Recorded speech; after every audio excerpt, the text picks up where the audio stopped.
जय करवा माता। करवा माता के शुभ कामनाएं सभी बहनों बहुओं को मेरे तरफ से करवा माता की शुभकामनाएं। सदा सुहागवती रहें, घर परिवार में सुखी रहें, मेरे शुभकामनाएं।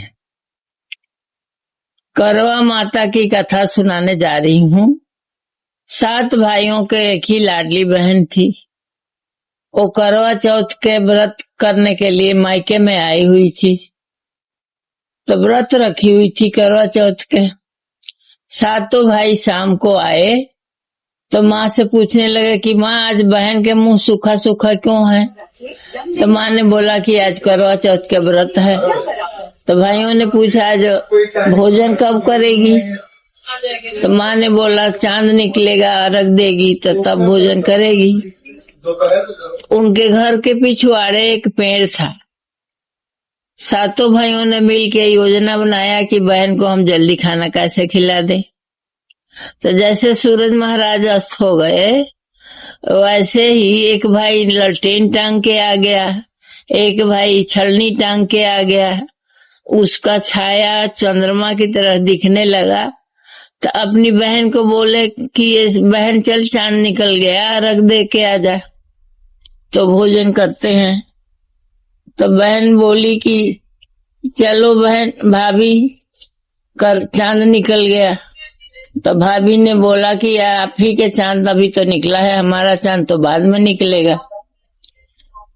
तो भाइयों ने ले जाके दिखाया छलनी के छाया जो चंद्रमा की तरह दिख रहा था।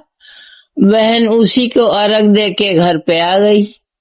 घर पे आके जैसे भाइयों के साथ मुख में कवर, पहला कवर डाली तो मुख में बाल आ गया, दूसरा कवर डाली तो मुख में पत्थर आ गया, तीसरा कवर डालने लगी तो ससुराल से संदेशा आ गया कि आपके आदमी बहुत बीमार है, चलो। तो बोलने लगी कि मैं तो सुहाग के लिए व्रत रखी हूँ, तो मेरे आदमी को क्या हो गया। ये करवा माता मेरे सुहाग अच्छा हो जाएगा तो मैं अगले साल कोई भूल चूक हुई हो तो अगले साल विधि विधान से करूंगी। माँ ने कहा जाना रास्ते में कोई भी बड़ा बूढ़ा औरत लेडीज मिलेंगी, उनको सबको पांव छूते जाना। तो सबको पांव रास्ते में पूछे 7 भाइयों की लाडली है, तो 7 भाइयों की लाडली पूछे पांव छुए तो 7 भाई के लाडली के क्या हाल है ये पूछे, सुहाग के कोई आशीर्वाद नहीं दिया। तो जब जाके घर पे गई तो देखती है आदमी सोया हुआ है, उसके पूरे शरीर में सुइयां चुभी हुई है। तो अपने करवा माता को मन्नत मान के कि ये करवा माता मेरे सुहाग अच्छा हो जाएगा तो मैं अगले साल विधि विधान से व्रत करूंगी।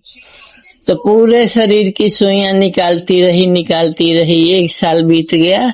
उस दिन करवा चौथ के व्रत रखी हुई थी।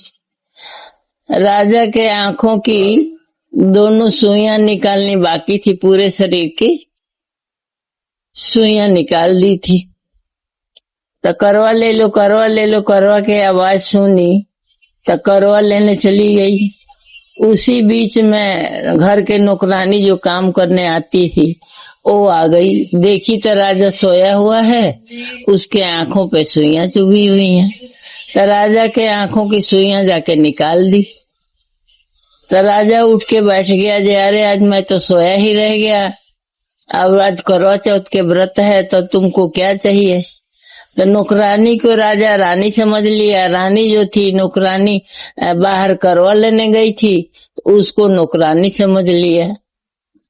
तो दोनों शाम को चांद निकला तो अर्घ दे के अपने अपने कमरे में सोने गई।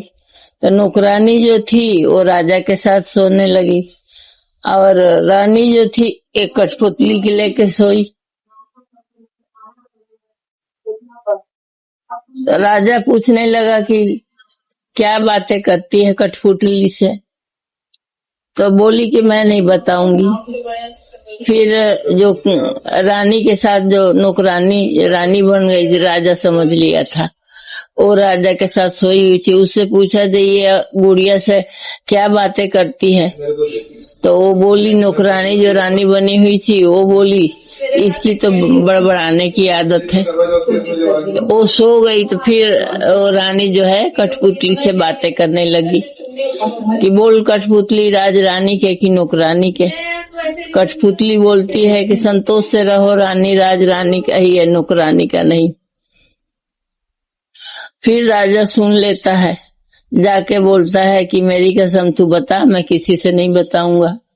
फिर रानी बोलती है कि मैं ही आपकी रानी हूँ, 1 साल से आपकी सेवा कर रही थी, पूरे शरीर में सुइयां चुभी हुई थी, तो 1 साल से सेवा करती करती आई, आज दोनों आंखों की सुइयां बाकी थी, करवा चौथ के व्रत रखी हुई थी, करवा ले लो, करवा ले लो। करवा के आवाज सुन के करवा लेने बाहर गई तो नौकरानी आई, आपकी देखी कि आंखों के ऊपर सुइयां लगी हुई है, तो उसने आपकी आंखों की सुइयां निकाल दिए। तो आपने जो नौकरानी थी उसको रानी समझ लिए, मैं आपकी रानी, तो आप मेरे को नौकरानी समझ लिए। तो राजा जो है रानी को रानी समझ लिया और नौकरानी नौकरानी बन गई। करवा माता की जय। फिर सभी अपने हाथ में जल ले लीजिए और अपना अपना नाम लीजिए। ओम तत्सत श्री ब्रह्मणो परार्धे आर्यवर्ते देशांतर्गते हरिनगरे और रविवासरे करवा चौथ माता। ओम भूर्भुवः स्वः तत्सवितुर्वरेण्यं भर्गो देवस्य धीमहि धियो यो न प्रचोदयात्। करवा माता की जय।